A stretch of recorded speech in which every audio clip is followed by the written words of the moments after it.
Welcome back, Lisa Renna. I've missed you so much since your family packed their bags, loaded them in your mouth, and skipped town. And does it match the blood you found inside Mr. Simpson's Bronco? Yes, it's all from the same individual. Then you mean all this time we could have been friends? Judges your score. Tell us what you don't like about yourself. I'd like to go to Dreamland. I'll take you there. Who are you? I'm Constance Langdon, and this is my fucking house. Hey everybody, welcome to the Ryan Murphy Project, a podcast where we take an in-depth look at the life and career of one of TV's most prolific showrunners. I'm Eric. And I am Andrew. Nice to see you, Eric. Hey Andrew. Hey. It's been a little bit. Eric has a new polo on, everyone. It's not new, it's actually very old. It's new to me. Literally, in how many years have I known you? I've never seen you wear that polo. Well, I know all your shirts. So yeah, right. I don't have many. I'm not a big clothes guy. I have like 6 outfits I stick to, which is fine with me. Yeah. I don't know why people need so many outfits, you know? God. I'm not. I like having fun shirts. Like I was looking at like dinosaur shirts or like a Scooby-Doo shirt, you know, just like random bargain bin stuff.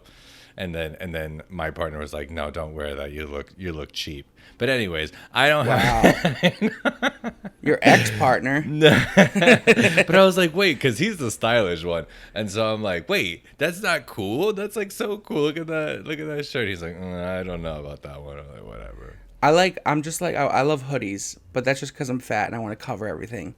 But also because I love hoodie weather, you know? I love hoodie weather. I know. Well, sweater weather. It's hoodie weather here in Chicago. It is not here in LA. It is, we should say, because it's been a while since we recorded. Yeah. Right? Has it been a while? I feel like it has actually randomly It might have been like almost 2 weeks. Yeah. No, I think so. Which is the longest we've gone.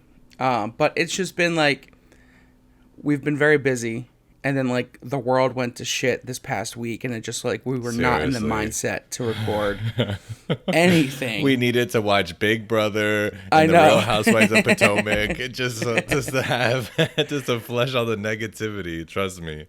Oof. But now we're back and we're ready to record. We should say that because we took that break, we're like very close to when we're supposed to be recording. Yeah. Or when we're supposed to drop these recordings, rather. Sure. So, this episode will drop in, like, a week and a half. Or 2 weeks, maybe. So, we're cutting our record and release time close, which means, you know, maybe some will be late. But that's fine. That's who we are. we should just never tell people when we're going to do stuff. Let's never tell anyone a schedule again. Yeah. This is how we are as artists, okay? Yeah, okay? We have loose Leave deadlines. Us alone. But yeah, it's sweater weather in Chicago. It's 94 here in LA. It's October 4th. Yeah. Donald Trump is still in the hospital. Who knows where he'll be when this episode drops? Should we make wild predictions? Oh. No, because the Secret Service might listen to this. That's true, it's true. They have some sort of ping whenever a podcaster talks about... You know someone in the Secret Service loves our podcast. Come on. I hope so. I hope so. That would be fun. Like listening to this in the White House. Their earpiece is actually us instead of like the secret comms. They're actually very DL gay, obviously, listening to this podcast. Yeah. And it's okay. We accept all listeners. Yeah. Well, it was funny getting into the Glee world when I'm so getting into like my spooky mindset. So this is gonna be a fun drop in the middle of October to be like, Glee, Preggers, spooky. Pregnancy is scary. Yeah, I know. Weird teenage pregnancy at that. All right, so let's dive in. This is Glee episode 4 of season 1 entitled Preggers. It was written and directed by Brad Falchuk. So instead of a Ryan Murphy moment, maybe it's a Brad moment. But we'll keep it Ryan, so we're not confusing it. This episode is about pregnancy a lot, right? Yeah. Hence the title, Preggers. Well, because we find out a big pregnancy that's going to last throughout the whole series, basically. This episode, right? This bitch keeps popping up. No, because then the baby's born, and then who adopts them, and all that stuff. It's just like, it's a thing. Spoiler alert. So yeah, so we open. I was gonna say this is a funny episode. It seems very Glee, better than last week's episode. Oh, for sure, time we watched the episode. Yeah. Well, a lot more about the kids and less about Will. Still a little too much Will. Yeah, seriously. But less, at least. So it was a funny opening, though. Let me tell you. Yeah, this opening, I think, is the reason, and this song that plays in the open is the reason why there's not many other songs in this episode. Because I imagine it cost a lot of money in 2009 to license this song and play it 4 times. Yeah. So we open in the basement of Kurt's house with Kurt, Tina, and Brittany doing the single ladies dance in full attire. Mm-hmm. And they're just gabbing and just dancing and doing their thing. They're also in black and white. Oh yeah. Because they're filming. They're recreating the music video essentially. Like on a camcorder on a tripod because it's 2009. And it's 2009. Like, oh wow. I think we mentioned this last week, but Brittany was actually a backup, or Heather Morris was a backup dancer for Beyonce on tour. You know, so crazy. Crazy. This is the first time she speaks too, because then after they're done doing the dance, Kurt's dad walks down, and this is the first time we meet Kurt's dad, played by Mike O'Malley. Yep. And Kurt's dad's just like butch dad, flannel and trucker dad hat, I would assume. Yeah, they really want you to know that he's a man's man. He's like, I can't hear the deadliest catch upstairs. I know. He was actually wiping grease from his hands because he's some sort of mechanic. Yeah, like the manliest things is what Bert is. And I think that's like, to pay off later, but it is pretty heavy-handed in like how manly he is. For sure. And he asked Kurt what he's wearing because Kurt's wearing a full-on leotard. Yeah. And then Tina and Brittany convince Bert that Kurt is on the football team. He says that this is what all the football players wear during practice. So they're trying to like convince their dad that he's like a manly man as well. And he asks, which one of these is your girlfriend? And he says, Tina, but we're not, I'm not exclusive yet. So, Tina, forever. Yeah. Forever being that. Whatever that is. So technically she was Kurt's first hag. Yeah. She was Kurt's hag first. So Bert's excited because Kurt's on the football team, and as Bert's leaving, he's like, get me a ticket to a game. So now Kurt's like, fuck. I have to go on the football team now. He was suspicious too, so I think he said that for whatever.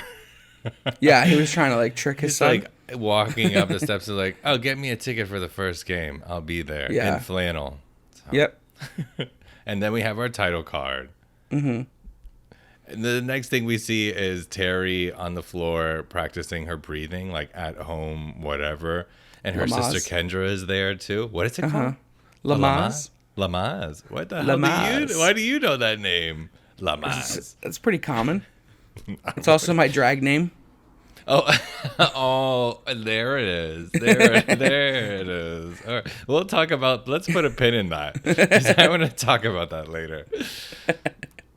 So Kendra's there. She's real hype about that. Yeah. About this like sort of practicing.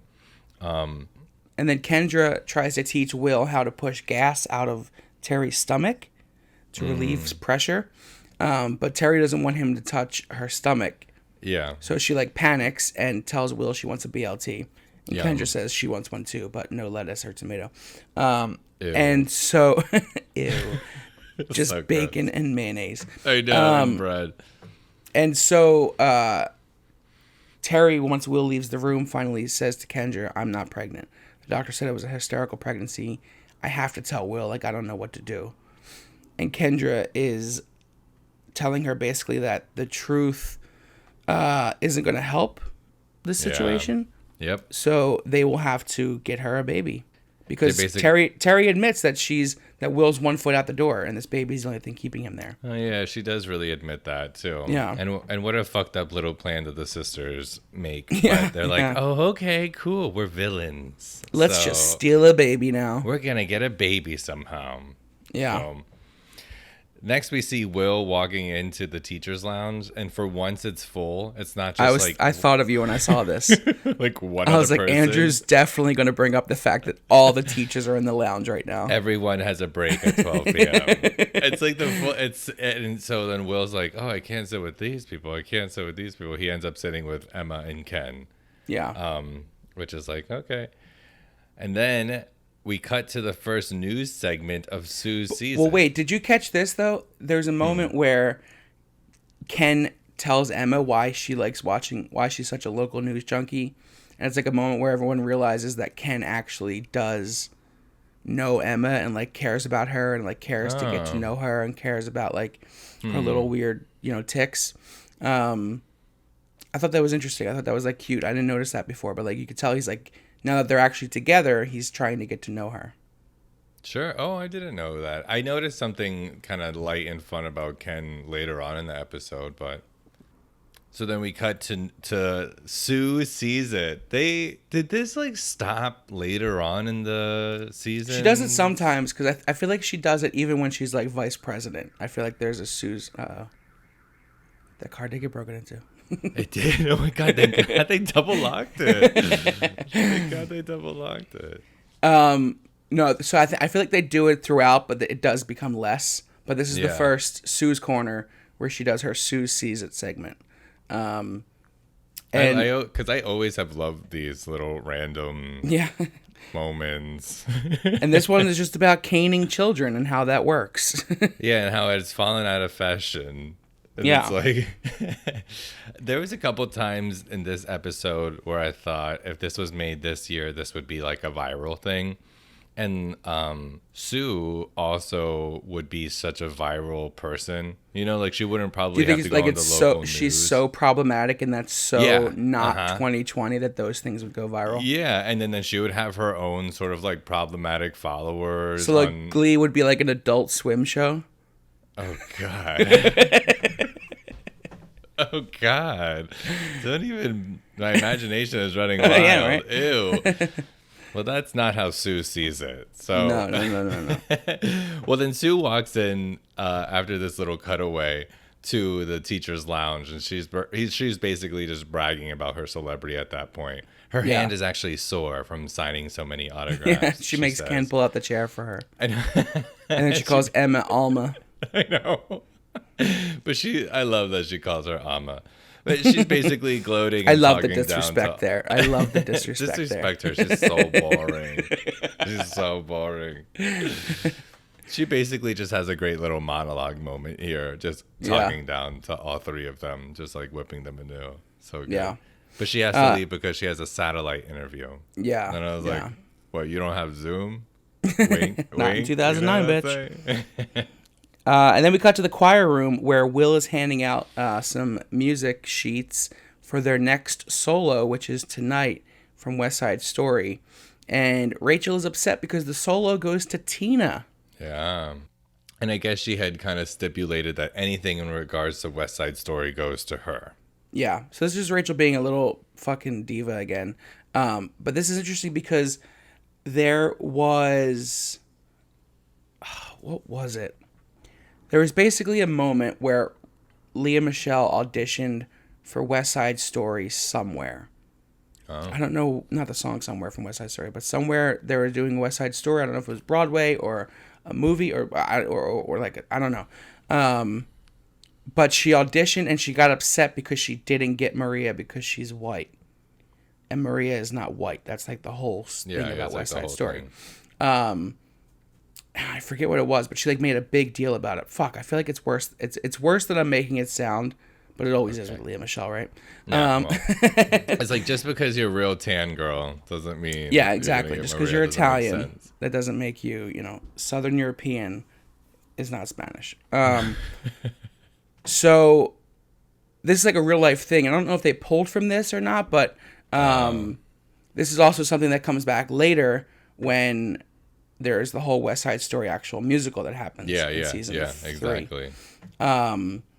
So, basically she gets upset that Tina gets the solo, and, she storms out like she always does.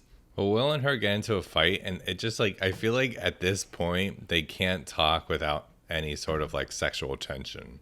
In your mind. No, I think the way that they talk to each other, like the acting, like the looks, like the up down look to the side with my eyes sort of thing is like all like they're sleeping with each other, guys. It stops at some point. Well, remember there's a storyline in season 1 where Rachel starts like creeping and crushing on Oh yeah, Will. yeah. And they sing the Police song "Don't Stand by Me." Yeah. I love. 'Cause I Don't love Stand the So Police. Close. Don't stand by me. Oh yeah, don't stand so close. Stand by Don't Me is stand- another song from season 1. Ooh, God, the chills. That might be next episode actually. Or the episode after that. So Rachel storms off, and then everyone congrats to Tina, and then says congratulations to her. And then Artie says that her storming off is becoming less effective each time. Well, lots of things like that happen. After this scene is done, we have Finn and Kurt talking in the hallway. Finn just kind of assumes that Kurt is asking him to the prom. Yeah, he's like, I already have a date to the dance. I know dances are important to teen gays. I know. It's like Kurt's like, I'm not gay. I know. Well, it's just like, I guess, because then there's certain things, I don't know, it's just like the uncomfortableness that straight people have with someone who's not out yet. I think that's what they keep knocking on, and that's what we see happens at the end of this episode. But anyways, Kurt needs a favor. He needs to be on the football team. Yeah, he asked Finn for a favor, and he wants to try out for the football team now because his dad, caught him dancing, and he needs to prove that he's straight by joining the football team.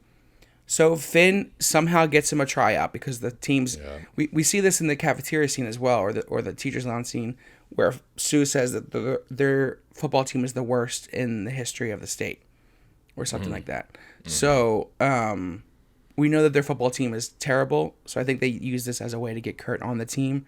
Like they'll do anything. That's the whole thing. This whole episode is them dancing. So they will do anything. We'll even have a gay on the football team. Yeah. Like, so Kurt comes to try out. Win. Yeah. God. And he tries out for kicker. This is like a really typical scene of like a gay in the football scene.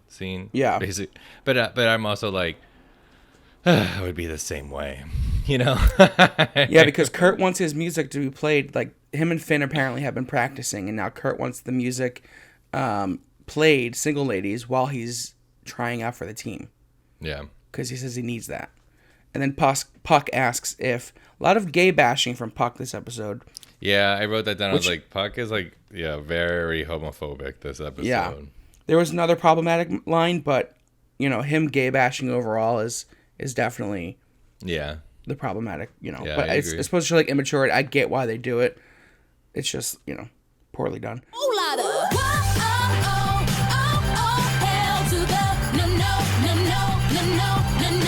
So then Kurt says, "Hi, I'm Kurt Holman. I'll be auditioning for the role of kicker." Iconic. Trailer worthy. Actually, I should play that. I shouldn't say it. I'm gonna play it. We're gonna say it twice. Yeah. All right, play it. Hi, I'm Kurt Holman. I'll be auditioning for the role of kicker. And then after he auditions, slow-mo, intense running to the little ball you have to kick, and then it goes through the goalpost. Yeah. Did you have to Google goalpost? No, I did put question mark after goalpost, but I was like, goalpost? And I raised my hands. But yeah, and he gets on the team. Yeah, Ken welcomes him with open arms. After this, then we go to Sue's office, and this was kind of random because then I guess the station manager of the news place that she works in comes into her office at the school. But I was like, who is that guy? Like, I don't understand who it is. So I actually had to look it up. But he basically gives her hate/fan mail at this time. But she don't care about the hate mail. No. And then the station manager basically kind of says, like, you have a good team, but I hear a lot of them are defecting to the Glee Club. And we're going to need you to win nationals. But I forget why. Well, basically, they want... The reason she has Sue's corner is because she's a national champion. So if she's no longer a national champion, what's the point of having her do that? So he tells her basically, you need to keep your national team to keep your segment on the news. And she loves the news segment because it's making her more popular. And then she says that she pays her taxes so that trash men can buy tacos to feed their family. So this was the second problematic thing I thought of the episode. I don't even remember her saying that stupid shit. Yeah. Because she just talks so fast. I can't even write and yeah, You're like, did I miss a problematic thing in there? Do you watch the episodes with subtitles at all? No, I can't do that. Why? Because you just read the whole time? Yeah, I can hear it. You know what I mean? I mean, it's loud. That's why I have bad ears. And then we cut to the climactic moment of really the whole first season. Yeah, pretty much. This really flips the season on its head. Mm-hmm. This is like a Ryan staple. Is the pregnancy? You know, he's done it, and we're talking about it right now in American Horror Story Murder House. Yeah, you think it happens in Popular, which we haven't visited since June? Don't even. Everyone's forgotten about that. Okay. I mean, I would revisit it. Maybe we should just randomly do a Popular episode. A whole year of Popular. Yeah. So we find out that Quinn is pregnant. She tells Finn. Finn says we never had sex. We cut to them in a hot tub. I know. You know, in bikini and shorts. And Finn comes because Quinn's kissing his neck.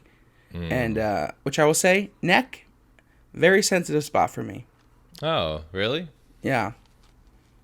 I never play around with my neck or anyone else's neck because I'm just always worried about hickeys. Oh. Because people are stupid. It feels good, but... Stupid ass. Stupid ass people sucking on my neck, giving me hickeys. I'm not fucking 19. No shade to our 19-year-old listeners. Hickeys are like cool, I guess, for you right now. For some reason, they were for us too. I mean, when I had a hickey before, I mean, I owned it, but not again. Did you ever give yourself a hickey with a vacuum? I definitely had. Did you ever stick your dick in a vacuum? No. Definitely. No.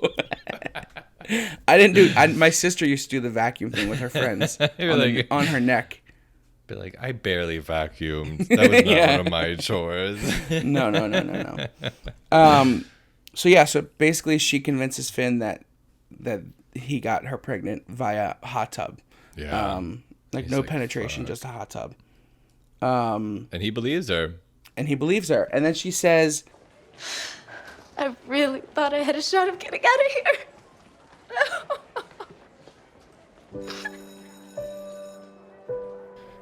Which, I like this moment because she's in such pain. No, I'm just kidding. I like this moment because it shows that, she's always been ambitious. She's always wanted more in the town. Sure. You know what I mean? This isn't not every one of these kids is saying this. Right? Yeah. I mean, I guess they all want, the big dream, but, hers is more about getting out of Lima.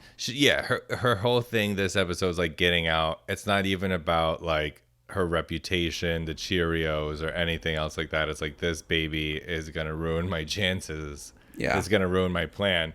But then she's kind of just been shallow before that. But it's still basically it's gonna ruin my dreams, and which is the whole point of this season, really.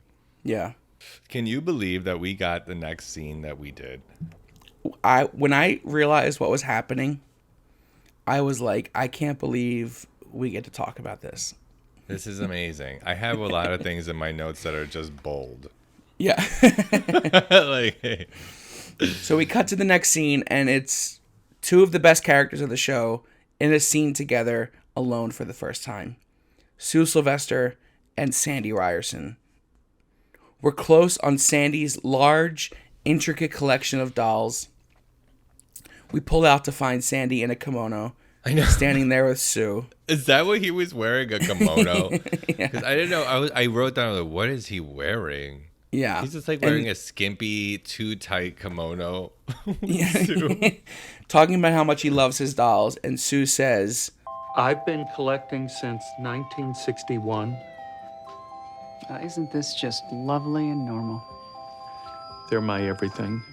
And you know what? I thought about that line like for a couple days after watching this episode. I was like, isn't that just lovely and normal? Oh my God. And then Sandy's like, have a seat. We call this the casting couch. Oh, like, no. Ew. Oh my God. Because I have definitely watched. I actually missed that line. I've definitely watched casting couch porn as well. I'm just saying it. And yeah, and sometimes I like it. What can I say? Anyways, so they're on the casting couch, and Sandy starts crying because he actually is sad about being let go. And then Sue basically, they team up, other villains team up, and she offers him an. It's like that's what I love about Sandy. It's like he's a villain, but then he's not. But then he's a villain, and then he's not. You know what I mean? Yeah. Such a complex character, Sandy Ryerson. He's like, creepy gay pedophile-ish, but then he's not. Yeah. But then he is. But he always is. But sometimes he's not. But he always is. He grew up to be that old pedophile character on Family Guy. Yeah. Mm-hmm. So Sue offers him an art position, or like head of the art department, which basically means that he's in charge of Glee. Like he can oversee like the music teacher. Yeah, she makes him art director. Art director, yeah. So he covers all of the arts programs at the school, including, and I love the way she says this. Wait for it. Glee Club. So keeping along with this, the next thing we see is Sue and Figgins in his office, and she is basically blackmailing him with this weird airline video. To get Sandy a position back at the school. Yeah, because obviously Figgins doesn't want to hire him back. But Sue finds him doing commercials for airlines, and she threatens to release those to the school if he doesn't hire back Sandy. So this whole plan is to get Rachel away from the Glee Club. Basically, Sue wants to hire Sandy to do a cabaret show. The Liza Minnelli musical, I think, is what they wanted to do. And so they want to pull Rachel from the Glee Club to make the Glee Club worse and have Rachel, do double duty so she's exhausted. So Rachel auditions for this cabaret show. She sees a flyer in the hall, and it says, "Come with your best Celine Dion song," which is obviously, the bat signal for Rachel. She doesn't do enough Celine Dion. I feel like... That's true. I feel like she could. I'm actually very upset they didn't do "My Heart Will Go On" at all in this show. I know. So many Isn't times that they wild? could do it too. Maybe it's a Celine thing though. Once a season, I want it at least. Rachel auditions. She kills it. She gets the part of Sally Bowles. She lands the lead. And then we cut to Will in Figgins' office with Sue and Sandy, and he's upset that they're stealing Rachel. And then Figgins is trying to justify Sandy being back in the school. It's like, well, he hasn't been charged yet, and the firing was rash, and then Will just basically has to accept it. What can he do? We have a random cut scene. I thought it was random because then the next thing we see is fucking Rachel doing ballet and some sort of like ballet setup, and I was like, we've never seen nor know Rachel to be a dancer. So I thought it was a flashback. So she's doing ballet. We've known Rachel was a dancer since the first episode. No, we have not. Yes, we have. She says she's taken dance lessons since she was 3 years old. You little bitch. It's like I barely watched these episodes. No, are you serious? I don't know.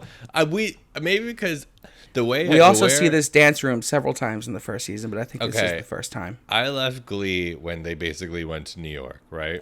And so then it's like my mind of her is basically stuck there. So, but she doesn't really dance in like the later seasons, right? She's a. I feel like she dances more when she gets to New York. God, I guess we'll have to watch and see. Kate Hudson, hello. Let's put money on this. Hello, Kate Hudson. Hold on, you distracted me. I was thinking about when she was dancing on the piano. Exactly. Okay, hold on. All right. Well, let's put $10 down. That I on just what? don't on this Rachel thing, because I just what don't about believe it? that she is a dancer. I don't know. Is she actually good at dancing? Probably not, but she has been training to be a dancer, and that's part of her character since the beginning. I've never seen her once on this show like actually have a moment being like, wow, she can really dance. I agree, except when she got to New York. Guess we'll have to wait however many years to get that $10. We'll inflate it. Inflate it. Yeah. All right, remember this. Inflation. Remember this. So she's back there basically stretching, and then Will comes up to her talking about like, why are you leaving Glee? And she said, you left Glee to start the Acapellas, and there's basically just sexual tension. Yeah. That's how this is where I was like, This is more, like, yeah. And but Will just stays trying to like prop her up to get her back into Glee, and it's kind of left unresolved at this point. Yeah, he says, I'm your biggest fan and sometimes your only fan. And this is the first mention of OnlyFans. This is actually the show. First message. But then basically, she says like outright, she's like, I'm the best in that room. She's like, you can't deny that I'm the best, which is like, relax, okay? Mercedes is about to shit on you in a few episodes. Yeah, exactly. And so she says, why do you have to hurt me to make them feel better? She's like, you're doing a good job making them feel better and getting them out of their shell and all that, but why do you have to hurt me in the process just to prop someone else up? Which is a very selfish way of looking at it, obviously. Thing to even say. Because she's like, I'm the best in there, but I'm still a loser, in the high school. Like, people still flush my lipstick down the drain, which just would cause lots of clogs. Lots of clogs. Now we know, Figgins. Now we know. And how she wants a boyfriend. Yeah, a lot of this is stemming from her being jealous of everyone else having some sort of relationship, and she's kind of out there on her own. Yeah. And she has a big ego, so she don't know how to understand that. Yeah. We also we brushed past it. What did you think of her performance of Taking Chances by Celine Dion? Oh, I'm glad that they cut it short. Oh, really? Yeah. This is one of my favorite songs from the first season. I love Celine, probably never listened to it, and I'm not a Celine stan. I like that she's kooky Canadian lady. She is kooky. But that's about all I know. I always confused her and Shania Twain for some reason. Oh, that's rude. I know, rude for Shania. Wow. What do you say to taking chances? What do you say to jumping off the edge? Never knowing if there's solid ground below, or hand to hold, or hell to pay. What do you say? Wow, don't take that personal. Celine is like one of the greatest voices of all time, and kooky. She's kooky and she's kooky Canadian yet sophisticated. Lady. Yeah. Something I strive for. Yeah. Elegance. Never. So basically, Rachel says she's not quitting Glee Club, but she wants this other role as well. Yeah. So. And then randomly we see Tina practicing her solo on a ladder. That ladder is a second character this episode. Lots of things happen with that ladder. Yeah, he sees a lot.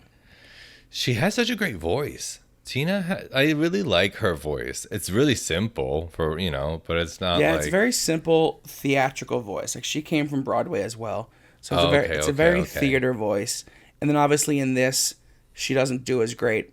On purpose, obviously, to for her character, she kind of doesn't stick the landing, but you can tell it's kind of boring. Will's kind of bored with it.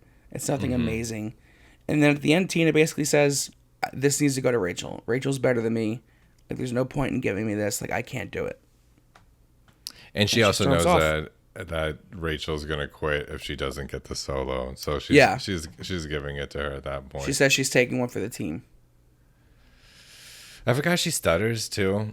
I'm glad that's like actually not a character thing of hers, and she just randomly did it for boys. Yeah. Well, spoiler alert. Whatever it may be. Oh my god! So we're always spoiling everything. We're like, remember when Quinn? We just let it out. We don't have no boundaries in regards to that. No, sorry. After this, we see Finn coming to Will, and he immediately just starts like breaking down crying. Yeah. It's super touching. Phil. Finn and Will. Their ship name. Ew. Phil. Yeah. Phil. Yeah. Ew. With an F. So Phil goes to get dinner together and talk about. They're going to like a buffet. They're probably in a buffet. So 2009, buffets are not even around anymore. I'm not going to a buffet for at least 5 years, okay? And I love a Chinese buffet. I know. God, I fuck it all up. I know. There's not a lot of buffets in LA. There's like hardly any buffets in LA. Oh, I'm sure. It's very depressing. What would they sell? Like Kit Kats? I know. Or like a sushi buffet. Tic Tacs and Tic Tacs and sushi. I'm thinking of little things. Like, little LA things. I don't know. Little LA things. Tic Tacs are so LA. There's like a running gag on RuPaul's Drag Race when they have meetings, like when the girls meet her backstage, top 3. They're like, have some lunch, and there's just a bowl of Tic Tacs there, and then they take one. And they're like, I'm stuffed. It's like this. I always think of that. We still gotta watch RuPaul's Drag Race. We should watch the episode with Naya. I don't know if I brought that up or not. Oh no, we should. That's the episode we said that we should watch it, but we should watch it with Naya. Yeah. Yeah. Oh my God, that'd be like the most random thing this podcast could do. But we should do it. That'd be fun. Patreon. Ooh, oh yeah. Oh my God, that'd be so fun. Finn is worried about having kids right now and worried about his future. Same thing as Quinn. He says he wants a football scholarship to get out of town. Yeah, exactly. And Finn thinks that if Will could teach, because if the football team is losing, basically, he's not going to get any attention. So Finn is coming to Will asking, could you teach the team how to dance or how to move better to help win? And I was just like, oh God, this is Glee logic. You know, like if you come in, Mr. Shu, and help the team, you know, get loose and move our hips a little bit, we're going to win. It's basically saying like, it's the Glee logic of like, are you upset about this with your boyfriend? Do you want to sing about it? Yeah. Like, do you need to sing about this? Yeah. Like, it's the same shit. He says basically that, you know, Will's dance lessons really did help loosen up Puck and Finn and Ken. So if he can do that for the team, you know, maybe that'll loosen them up and they will feel better on the field and be more comfortable and, you know, be more ready to strike out there. And it is complete Glee logic. You know what I mean? Mm-hmm. But then they don't even do that. No, not it's really. It's like I'm teaching you how to dance to be loose on the field, so you're loose on the field. Yeah. I'm not teaching you how to dance on the field. Yes. And then the next scene, Kurt tells them that that's what they should do. Yeah. But it's basically this whole thing leads up to them teaching the football team the single ladies dance, which is to distract the other team because they're in the middle of a game and this team is dancing to the single ladies song in the middle of a play. So really there's like a disconnect in what this like goal here is, you know? Yeah, for sure. I think you it's explained like they're not the best they're you not possibly meeting. could. Yeah. Because you're trying to explain Glee logic and it's hard. Yeah, exactly. You know, especially like, here. Yeah. It is. It's like, you know, teach them how to dance to loosen them up and then show them on the field using that to loosen up. You know what I mean?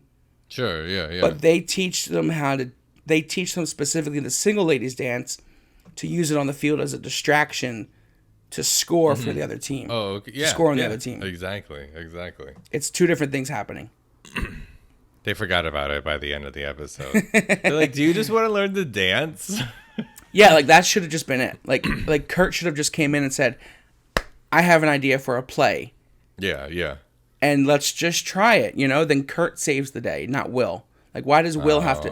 Will has nothing to do with this situation. Kurt could have saved the whole day, could have gained some respect with the football team. It's true, yeah. Which I think he does still in winning the game.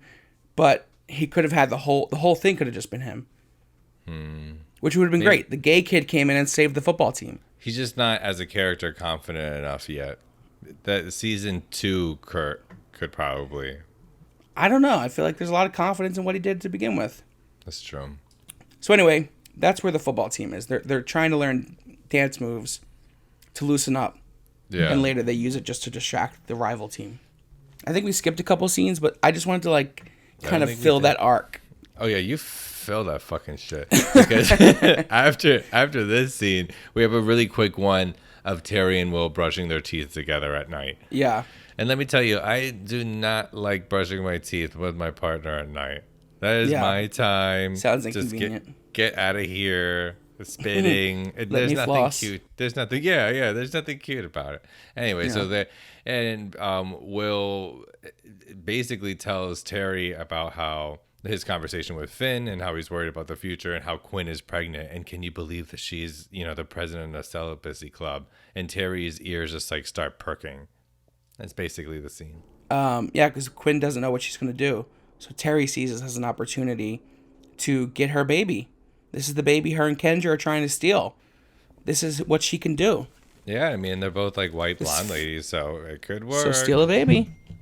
So that's Terry's plan going forward. And then we pop into the choir room, and all the football boys are coming in with their pads on and stuff to learn dancing. And then we see Mike Chang. Yeah, we see Mike Chang and Matt for the first time, whose name I did not know in this scene. I completely forgot it. Until he was introduced later. What happened to him? First season. He's in the first season, and then he's in the very last episode. Is he really? Yeah. What happened? And I don't think he ever speaks in any of it. Maybe once. Mike Chang is so cute. I missed his face. I was like, I'm excited. I'm excited for that crew to start. Me too. I'm sick of the bare bones of the crew. Yeah. Yes. I need some diversity or whatever it may be. So after they leave this practice, Finn tells Puck that Quinn is pregnant and she's keeping the baby. And this shocks Puck because, as we learn from the next scene, Quinn and Puck had sex. Yeah, I know. Oof, this is when it's big revelation. Juicy. It's messy in McKinley's hallways. Mm-hmm. Messy McKinley is what they call them on the message boards. Ooh. In 2009. In 2009. Well, Puck is really mad because he just wants to be the father, and I think he's thinking really selfishly and stupidly about this too. But then what would you do in this situation? Say you're Puck and I'm Finn, and Quinn is pregnant. I don't know. I mean, I would probably just have to admit to Finn that I had sex with Quinn. Yeah, and that you're the father. That I'm the father. If I want to have anything to do with this baby, if I don't, then I'll just be like, okay. Yeah, exactly. Yeah, I gotta go. But Puck has really no aspirations that we know of yet, so he just has some sort of ownership feeling about her being pregnant, which is justifiable in some ways. Yeah. Yeah. And it's clear Quinn doesn't want Puck to be the father. She'd much rather it be Finn because Puck is, a bully and kind of a loser in the grand scheme of things. A Lima loser, I might say. She sees how his path is going to go, Yeah. Well, and she also has a regret, obviously, for even just sleeping with Puck. Yeah. And she said, I was drunk off of wine coolers and I felt fat that day. And that's why I slept with you. And I thought that was kind of it was a sad line or something, because I actually remember her saying that. Yeah, that's a big moment too, because right after Finn tells Puck and Quinn talk, Puck confronts her, and he is aggressive after this point. He's actually upset. Yeah. He wants to be a part of this. He knows it's going to be difficult to to navigate this, but they both brought it on themselves, so I don't really care. And then after Quinn and Puck have this conversation, Quinn runs to her car in the rain, obviously. Oh, that's so much rain. So much rain. And she gets into her car, and Terry is sitting shotgun, hair perfectly coiffed, no rain on her hair. Coiffed she's been in that car. Okay? She's been in that fucking car. She has a curling iron plugged into the outlet. The hairspray smell is lingering in there because she was getting ready. Aerosol fills the car. So Terry's there, and she basically is like, what do you know about this, about being pregnant? What are you going to do? Are you taking prenatal vitamins? Yeah. And Which is like, hey, who are you in my car right now, woman? And but how do you know that I'm you're pregnant? in my fucking car. Yeah, Yeah. all of that. All of it is like kind of wrong. So she gives her some vitamins, and Quinn is like, what do you want from me? And we know she wants her baby, which is like, pretty tall task. Yeah. Because, I mean, you still have to like go through with the pregnancy. You know what I mean? You have to, whatever. It doesn't make sense. So basically, Terry's there to just offer her help to help her get through the pregnancy because Quinn can't tell her family, so she has no help right now. So that we're kind of left like hanging in regards to what happens with that, because then the next thing we see is a football scene at night. Yeah, now we're at the football game, baby. Speaking of hoodie weather, right? Don't you just like sweater weather? Cuddle. Cuddle season. Which is what Will and Emma want to do when they sit next to each other in the bleachers. That segue was fucked up. That segue was good. Oh, Lord. So we had the football game. The team gets demolished. They're not doing great. It's the fourth quarter. Yeah. It's 6-0, which both teams haven't been doing great. You did a really good job describing, because that's how sports sounds. Yeah. It's the bottom of the eighth. The guest team is at 0. The home team. The guest team. Because on the scoreboard, I don't know how you talk sports like that, but that was good. No, that's fine. Here, I'll just put us through this scene real quick then, huh? So they get to the end. It's 1 second left. Finn calls a timeout. The team is apprehensive going into this. They don't want to do this dancing thing. They're all worried about being gay. Puck brings up being gay again. And so they go onto the field, and they're just like, it's probably not going to happen. Like, we did all this, but we're not going to do it. We're embarrassed. There's too many people here. So it gets to 1 second left. Finn calls a timeout. He tells them, we have to do this. We have to do this. You know what I mean? We have to do this, guys. This is Glee logic. Glee logic. So he tells Puck that we're going to do this. Puck says, and he tells Puck that he doesn't want to be a Lima loser. Yeah, I don't know how this connects to this moment, but he wants to win the game. You know what I mean? So he's willing to do anything, including this. It's at this point that the other team starts heckling Puck and Finn as they talk. Yeah. And Puck turns around and says something that was like kind of hot. Yeah. If we can, because he's kind of like, I fucked your mom. I fucked your mom in your bed, nice Star Wars sheets. To the guy that's heckling him, he's like, what? So then Puck looks over and sees Quinn. He sees his future in her.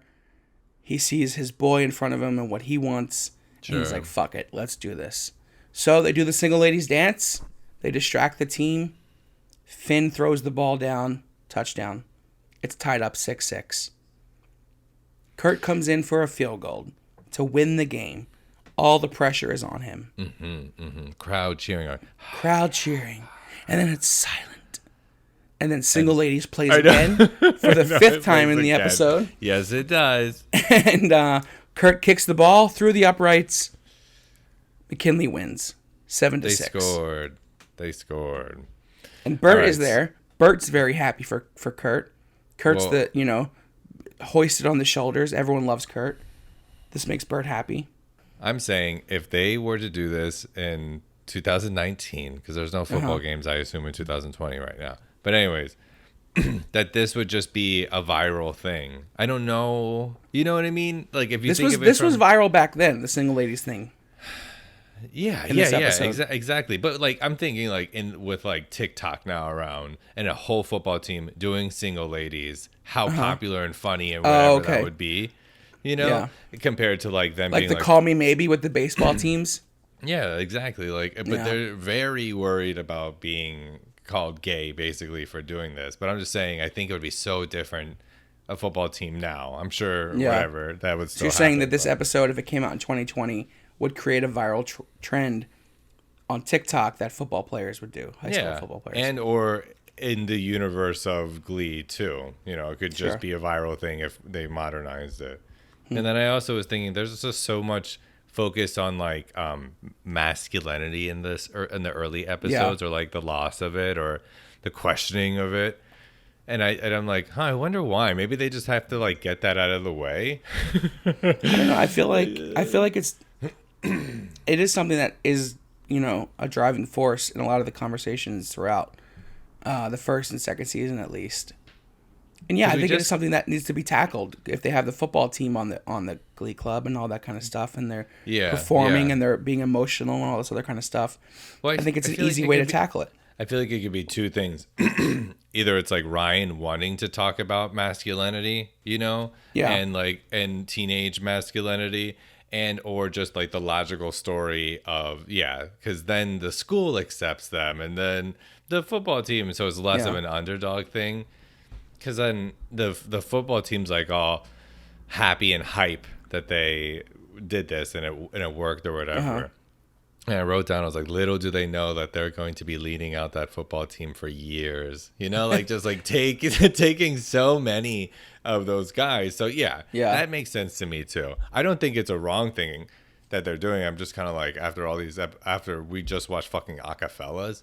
Yeah. Another male-centric episode. I'm just like, okay, I need a change of pace. I need a girl song. I need a little bit of drama. Yeah, let's stop talking about it. So but now Quinn's pregnant, so now we're here. Thank God. We get all those emotional songs about Quinn being pregnant. So the football scene ends with Puck alone on the field, walking home to nothing. His dad, left him. We hear that in the episode. Quinn has Finn. He's jealous of them kissing at the end of the game. Yeah. So we're supposed to feel bad for Puck, who cheated on his, who slept with his best friend's girlfriend. I didn't feel nothing. I thought great shot. Great shot. Great shot. That was about it. And then we cut to Kurt and Bert. Yep. I forgot this happened so quickly. I know. I didn't know whether he was going to come out or not. But basically, Kurt is in the bath. It's kind of like a mirror of what happened in the first scene. Same sort of shot, same sort of looking. And Kurt is doing his nighttime skincare routine in the mirror. His dad comes down. His post-game ritual. I know. Wiping all the oils off, girl. Mm-hmm. But his dad comes down and says he's proud. And then basically, Kurt has he's like, I have something to tell you, and can't get it out at first, but then he does tell his dad that he's gay. Yeah. His dad also says that he's known since he was 3. Oh, whoa. What's happening out there? We're doing this, and there's a whole other there's a whole other thing going on out there. Yeah, Bert basically says, I've known you were gay since you were 3 because you asked for Christmas for a pair of sensible heels. Oh, yeah. That's why. And Bert overall handles it well. You could tell that there's a little bit of a struggle because of him being a manly man, but overall he handles it well. And he asks Kurt, "You're sure, right?" And Kurt says, "Yes, I'm sure I'm gay." And then he says, "I'll love you no matter what." Yeah, and thank you for telling me. Yeah. That's important too. It's like everyone wants to come out to their father that way. Yeah, I think it's great that they did this in a way that was like, hey, here's a super feminine gay, and here's a super masculine straight dad. Here's a good way to come out to them. Yeah. Here's a very easy way, and this could be the outcome. Obviously, it's not the outcome for everybody, but this could be the out. It's nice to see that reflected, Well, I felt like when this aired, it was so revolutionary or something. At least that's how it felt to me. It was just nice to see the storyline didn't revolve around a parent disowning their gay son. Yeah. Well, I just think it's like he's so obviously masked dad, auto mechanic, and he's just like cool with this. Disappointed but cool, or not even disappointed. Maybe just like you have to take that time to accept certain things. Yeah. So we cut to this last sequence. It starts with Quinn and Finn at the locker, and Finn gives Quinn his baby blanket that his dad gave him. His dad. We learn that Finn's dad passed away.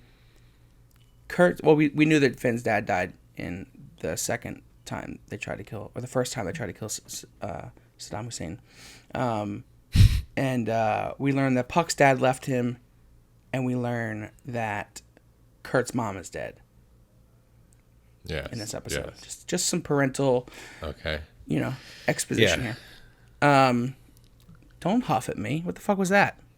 No, that wasn't. It's you processing? It's me processing. I'm a breather. I'm like, oh. Okay, it's in there. So it's just a cute moment where Finn gives Quinn his baby blanket, and then Puck comes up and ruins it with his aggressive ass again, calling Quinn fat, basically calling out their pregnancy because they both know that he knows, but they don't know that that they both don't know that they both know that he knows. Yeah, I think. Yep. Yeah, because it's like a weird little love triangle thing, but with a baby involved. So, but it's basically Finn is like, back the fuck up. Like, what are you doing right now? And Puck's like, yeah, I'm sorry, and just basically leaves like a weirdo. I think this was my Ryan Murphy moment.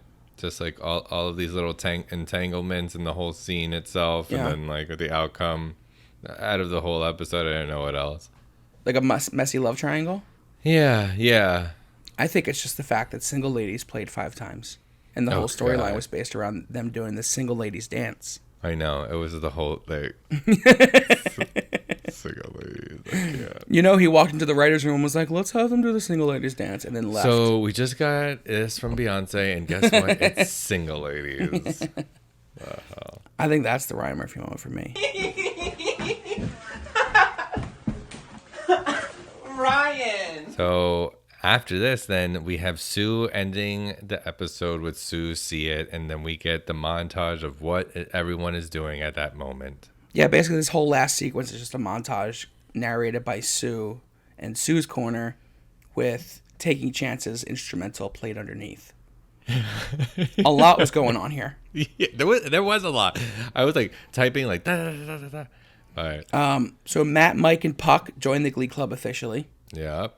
Which is like now Puck's joining to get closer to Finn and Quinn, so that's boiling over into that room. Why. Tina still gets the solo. Yeah. And Rachel is pissed, so Rachel actually does quit the Glee Club. Yep.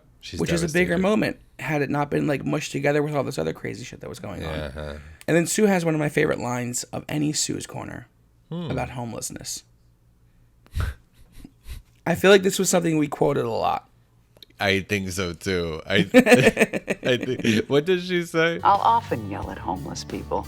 Hey, how's that homelessness working out for you? Give not being homeless a try. I know. We did quote that so much for no reason.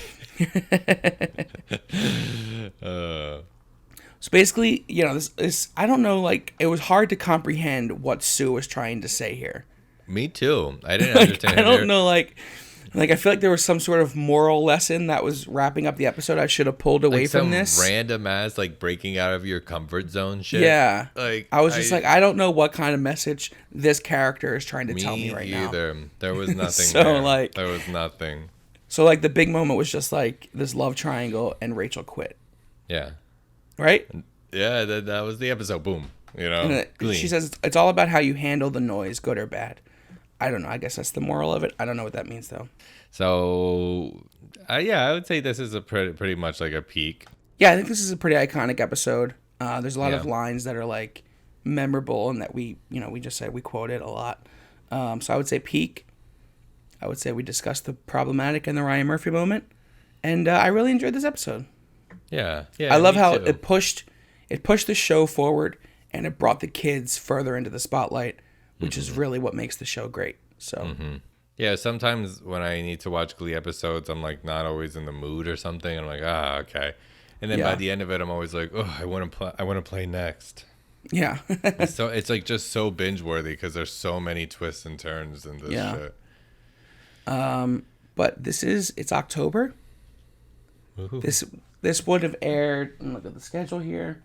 Oh, we have exciting episodes coming up, Andrew. I know.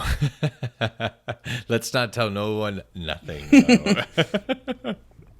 It's spooky season, obviously, so the next 2 episodes are going to be a 2-part episode. Mm-hmm. And we're going to cover American Horror Story Season 1, Episodes 4 and 5, which are Halloween Part 1 and Halloween Part 2, respectively. And some of the best episodes of the first season, so...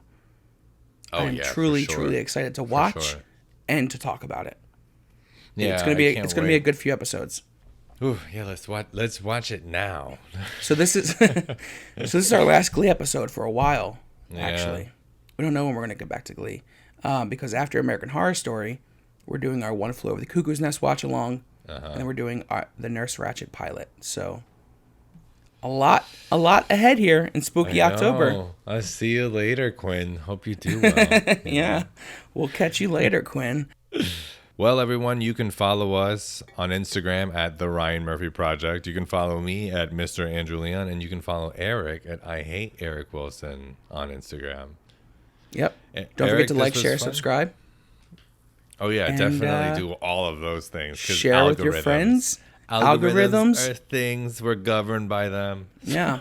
Also, we want to thank you guys for listening because September was our 3rd month in a row of, increased downloads. Our 3rd month of growth in a row. So let's keep that going with October. We have a lot of great episodes planned. Hopefully it's going that way because this is the middle of October. This should come out. So keep on trucking. All right. See everyone later. Bye, Eric.